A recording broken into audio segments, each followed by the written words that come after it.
Hola, este es otro video para Historia de la Psicología. Esto es Psicología en 5 minutos. Yo soy el licenciado Germán Barrios y hoy vamos a trabajar, ¿sí?, a pedido de mis suscriptores, el texto de Kurt Danziger, Construcción del sujeto, estructura social de la experimentación en psicología, la traducción de Estela Giribaldi de Otero, ¿sí?, el capítulo 4. ¿Qué es lo que va a marcar Kurt Danziger en este texto? Va a señalar cuál fue la construcción del sujeto de experimentación en psicología, ¿sí?, pasando por tres modelos de siglo XIX, de mediados y fines del siglo XIX, tres modelos muy importantes, muy afamados, de los cuales ciertos aspectos se mantienen en la experimentación en psicología hasta el día de hoy. Tenemos, como no podía faltar, la experiencia de Wundt en Leipzig, ¿sí?, el afamado laboratorio de psicología experimental alemán, la experimentación clínica en Francia y hacia fines del siglo XIX ya la experiencia en Inglaterra de Galton, ¿sí?, el laboratorio antropométrico de Galton, que también es una experiencia en experimentación psicológica.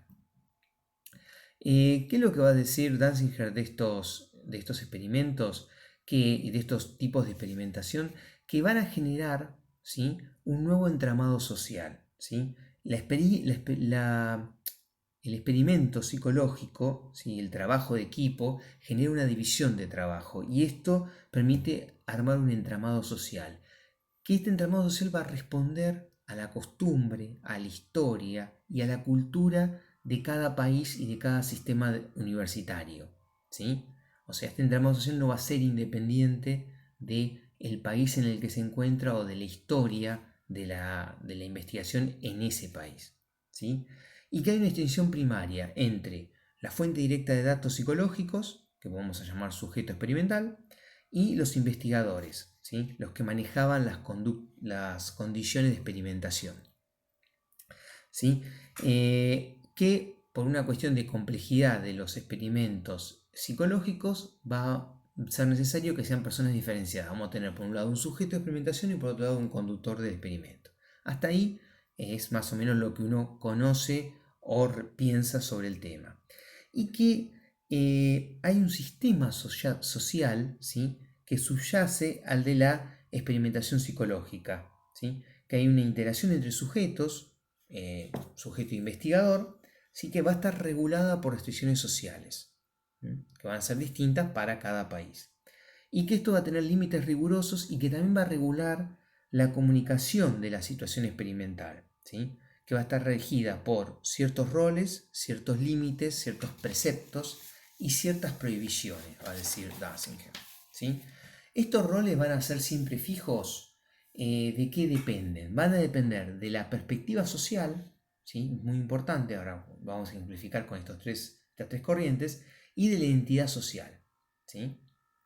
Estos dos elementos van a dar lugar a la construcción del sujeto de experimentación, ¿sí?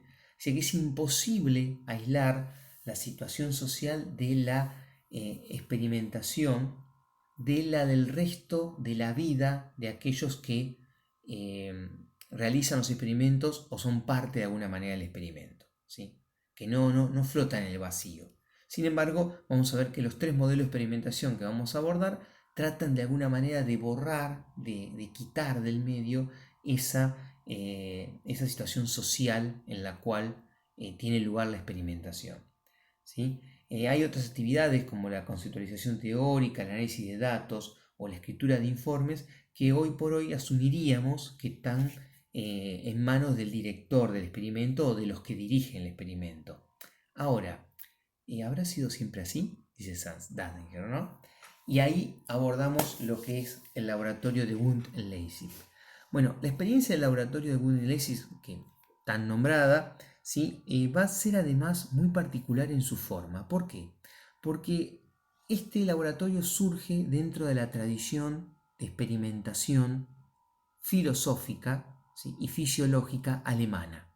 Entonces, ¿qué características tenía este tipo de experimentación o laboratorio en la Universidad de Filosofía y Fisiología Alemana, que se trataba de una élite de investigadores, de eruditos, de investigadores, de profesionales, que van a tener por objetivo producir sistemáticamente nuevo conocimiento, ¿sí? En un contexto mancomunado de investigación, donde todos colaboran para la construcción de nuevo conocimiento. Y además, el objetivo va a ser analizar los procesos generales característicos, a decir, Wundt, ¿sí? De la mente normal, ¿sí? Y madura. ¿Tá? Entonces, ellos analizan los procesos generales, ¿sí? Característicos de la mente normal y madura, y agregaríamos del hombre blanco, ¿sí? El sujeto de estudio no como individuo, sino como ejemplo de las características de las mentes humanas comunes a nivel elemental, sin vincularlos a la personalidad completa de la persona, ¿sí? Entonces, lo que va a estudiar Wundt va a ser estos elementos constituyentes de la experiencia directa, ¿sí? No va a ser importante quién es el que da esos elementos, o sea, de qué individuo particular se extrae esos datos. Eso no tiene importancia. ¿Por qué? Porque estamos estudiando elementos generales, buscando la generalidad, las características que pueden ser encontradas en todo individuo normal, ¿sí? Y maduro. Entonces, esto va a generar un sistema social de experimentación muy particular, en el cual con los directores de los experimentos y los sujetos de experimentación son intercambiables. Entonces encontramos numerosos ejemplos de personas que en un experimento eran sujetos de investigación y en el siguiente experimento eran el experimentador, el que daba el estímulo. Wundt mismo muchas veces hace de sujeto de experimentación, un sujeto de experimentación altamente entrenado, el mismo Wundt, pero sus datos no son destacados, no es que los datos de él son datos de una calidad superior, son datos a tabular dentro de todos los datos que se reúnen en el laboratorio experimental. Son un dato más, ¿sí? ¿Por qué? Porque lo importante son los elementos que se desprenden de la experiencia directa en ese tipo de meticuloso dispositivo de experimentación, ¿sí? Entonces, el sujeto de experimentación tiene que ser alguien entrenado y por ser la Universidad de Leipzig, el sistema universitario alemán, tantos profesores como discípulos, compañeros, alumnos, pasan por todos los roles, tanto como escribir los informes, como ser sujeto a la experimentación, como ser el que administra los estímulos. Esto se va a dar solamente en estas condiciones y marca una forma de construcción del saber completamente diferente a lo que va a pasar en Francia y en Inglaterra, ¿sí? ¿Qué es lo que pasa en Francia y en Inglaterra? En Francia, por empezar, vamos a encontrarnos con un modelo alternativo de investigación que es el experimento clínico. El experimento clínico nosotros lo podemos llegar a conocer, nos puede llegar a ser familiar por la experiencia en la Salpêtrière con Charcot de Sigmund Freud, ¿sí? Los experimentos clínicos franceses se hacían en un entramado social muy diferente al alemán y con objetivos completamente distintos, porque se van a estudiar diversas funciones psicológicas bajo el efecto de la hipnosis, inducida experimentalmente. En este caso, la herramienta de experimentación es la hipnosis, ¿sí? Y los que administran este tipo de experimentos psicológicos son médicos. O sea, la tradición de la cual nace la experimentación clínica psicológica en Francia es médica. Y el término sujeto nace acá. El término sujeto de experimentación nace en el experimento clínico francés. ¿Por qué? Porque proviene de la tradición médica en la cual se llama sujeto a el cadáver que es utilizado para disección, para estudios anatómicos. ¿Sí? De ahí viene la idea de sujeto. Después se traslada a aquellos individuos que son elegidos o son propicios para algún tipo de cirugía. Entonces son sujetos de cirugía. El término médico, llevado adelante por estos médicos que empiezan a estudiar los procesos psicológicos, se traslada directamente de la medicina al experimento psicológico y aparece el sujeto de experimentación, ¿sí? De ahí sale el término. De hecho, este término después va a ser tomado por los ingleses, traducido en inglés como subject, pero de la tradición médica francesa, ¿sí? Y podemos comparar este cadáver para disección con los compañeros mancomunados alemanes de estudio que buscan un conocimiento, un nuevo conocimiento experimental riguroso. No, no tienen ni punto de comparación unos y otros. ¿Por qué? Porque, por empezar, se va a trasladar al experimento francés las condiciones de tratamiento. Entonces vamos a tener un médico que es el experimentador y un paciente, ¿sí?, diagnosticado con una dolencia, con una patología, que es el sujeto de estudio. Lo que va a decir más adelante Kurt Danziger es que esto da lugar a cierto tipo de error que se llama artefacto, que es un efecto no deseado de la experimentación, ¿no? Como un error experimental que no se puede evitar o que se trata de evitar. ¿Cuál es el artefacto que surge en la experimentación clínica francesa? Que los sujetos de experimentación que se encuentran en una posición completamente vulnerable, dependiente del investigador, que en este caso era el médico, solía ser el médico, y que además a eso hay que agregarle que solían ser mujeres frente a un científico varón mayor, lo cual socialmente reforzaba esta diferencia, esta asimetría de poder enorme que había en el experimento clínico francés, solían, como artefacto, o sea, como error experimental, solían caer en la apatía o en un intento de responder al experimento buscando dar la respuesta que el experimentador podía necesitar, querer o que le podía gustar. O sea, el sujeto de experimentación, estas damas que eran experimentaban hipnosis experimental, para estudiar procesos que padecían o sufrían como epilepsia o sonambulismo, ¿sí? A veces se volvían apáticas, entonces ya no respondían al experimento como una forma de resistencia al experimento, o en cambio trataban de interpretar qué podía llegar a querer el experimentador y hacer eso, ¿sí?, sugestionarse para hacer eso que buscaban como una forma de cumplir con esa autoridad. Ambos resultados eran negativos para el experimento, porque si ellos querían experimentar cómo funcionaban los procesos anormales, que es el objetivo de estudio del proceso de experimentación clínico, que alguien simulara la respuesta que el experimentador buscaba, justamente lo que hacía era falsear el experimento, lo mismo que si se resistía a ser sometida una y otra vez al experimento, desarrollando una apatía, ¿no?, donde no importaba qué estímulo se intentara utilizar, la respuesta era nula. Ambos errores aparecían en este tipo de experimento clínico debido a la gran asimetría de poder, ¿sí? Acá no podemos ni soñar un intercambio de roles, ¿sí? Los sujetos eran siempre hipnotizados, ¿sí?, y eran siempre sujetos de experimentación, ¿sí? Se trataba de mujeres legas o con muy poco conocimiento, confinadas en más de un sentido, podemos decir, al rol de sujeto de experimentación, ¿sí? Y otra diferencia enorme con el modelo de Leipzig es que ya hacia 1890 Binet empieza a realizar este tipo de experimentos con infantes. Digo, esta plasticidad, esta posibilidad de adaptación del experimento clínico era impensable para el modelo de experimentación de Wundt en Leipzig, ¿sí? Eso es otra de las diferencias, ¿no? Bien, en este caso se va a tratar de comparar casos clínicos, ¿sí?, de estudiar estos estados, estos diagnósticos y estos estados anormales, y a veces se hacían los mismos procedimientos con sujetos normales. ¿Para qué? Para compararlos con los anormales y entender cómo funcionaban, ¿sí?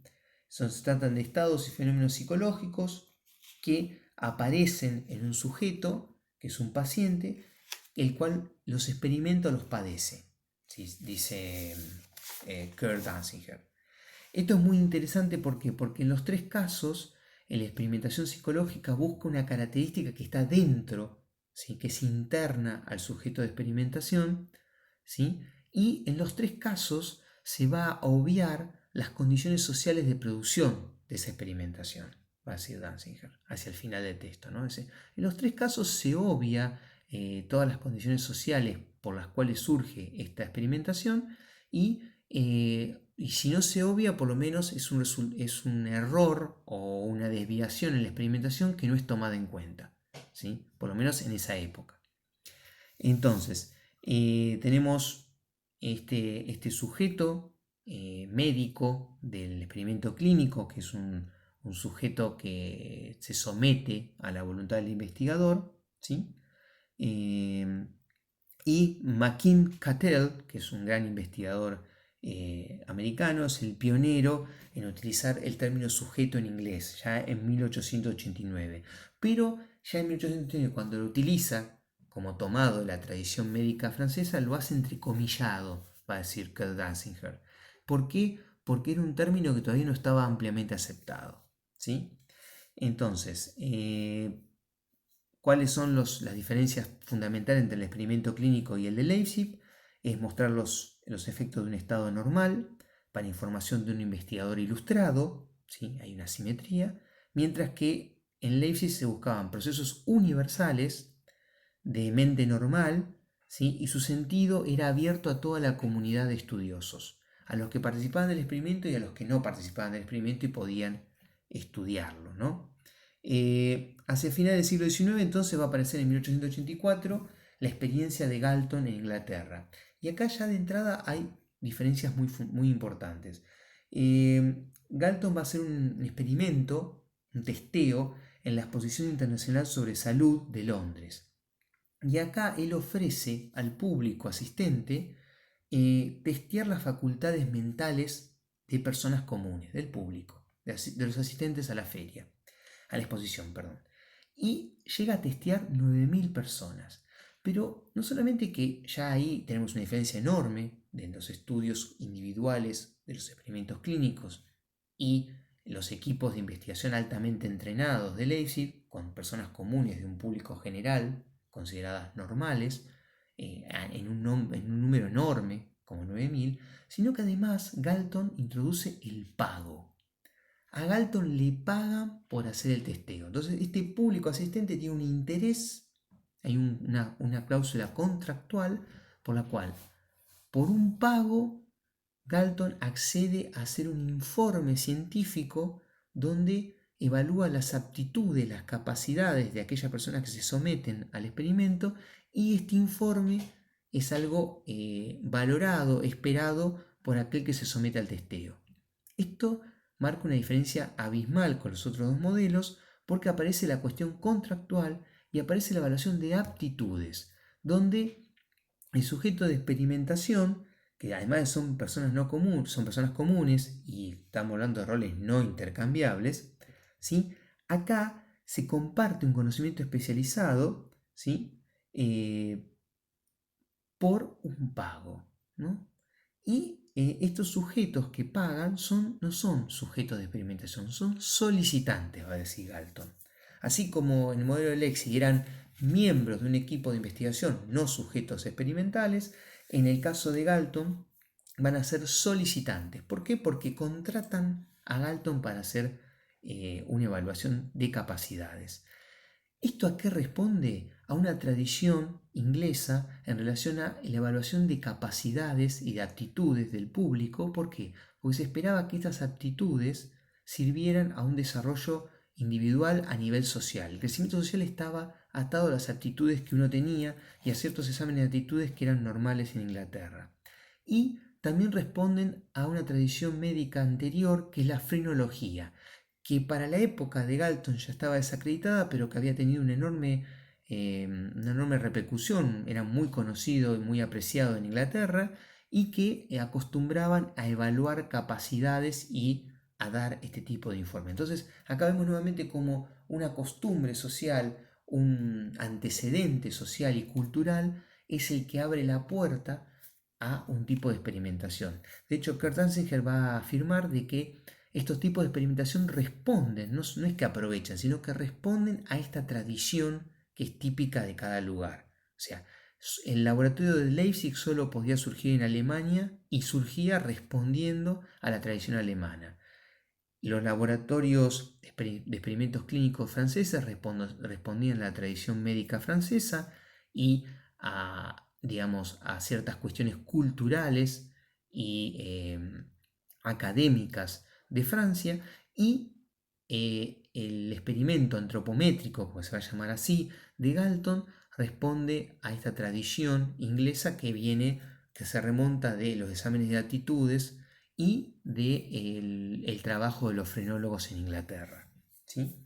Entonces, el modelo social anterior, frenología, es el que le hace de base, ¿sí? Y que también le marca la posibilidad de aparición a Galton. Galton no lo genera de la nada, lo genera porque él está en ese medio.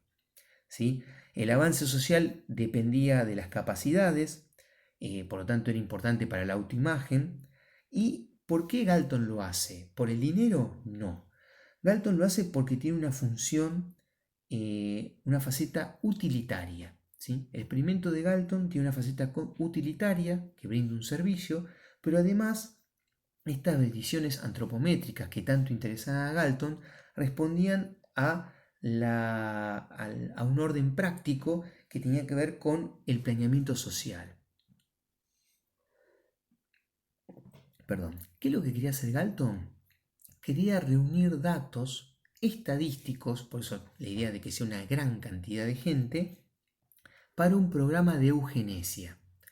El término eugenesia, no sé si le suena, tiene que ver con un programa social de procreación humana selectiva. ¿Le suena? Bien, estamos hablando de 1884, previo a la Primera Guerra Mundial, previo a la Segunda Guerra Mundial, pero ya estas corrientes ya estaban en Europa y ya había gente que estudiaba seriamente la posibilidad de crear, por un programa social de procreación humana selectiva, seres que reunieran mayores capacidades, ¿sí? Seres humanos superiores. ¿Sí?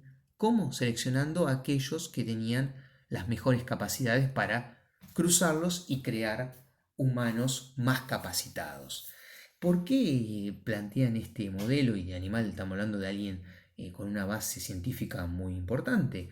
Porque se consideraba que las aptitudes eran hereditarias, hoy diríamos genéticas, ¿sí? Que eran innatas. Y por lo tanto, si eran innatas y no eran modificables, desde lo social, si vos descubrías qué zonas tenían individuos con ciertas capacidades, uno podía promover que esas capacidades fueran seleccionadas para la procreación.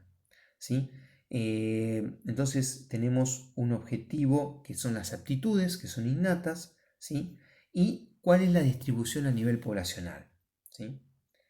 Acá no importa el contexto social, ¿por qué? Porque estamos evaluando algo que portan estos individuos y lo importante es que es un dato estadístico.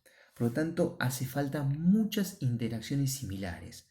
Acá los sujetos, lo importante es que se hace un encuentro, son sujetos anónimos, con los cuales no hay relación experimental, o sea, la relación experimental es en ese momento, y que hay una multiplicidad de sujetos. ¿Sí? Mientras que en otros casos había una serie de experimentos para verificar los datos, acá lo importante es la comparación entre datos, es armar un cuerpo de datos muy grande para poder encontrar ciertas variaciones o ciertos agrupamientos. ¿Sí? Y el sujeto de investigación, el solicitante, era extraño para el investigador. El investigador no lo conocía y no le interesaba. ¿Sí? Entonces, el tipo de objeto de conocimiento, va a decir Kurt Danziger, ya vamos cerrando, corresponde a la situación experimental. Vos que conseguir un tipo de objeto de conocimiento, desarrollás un tipo de situación experimental y está aplicada a la producción de un cierto objeto. ¿Sí? Entonces, eso va a marcar la relación con el sujeto de experimentación. ¿Sí? El tipo de conocimiento que se buscaba generar en Alemania, en Leipzig, solo podía producirse en un esfuerzo mancomunado de una élite ilustrada de investigadores.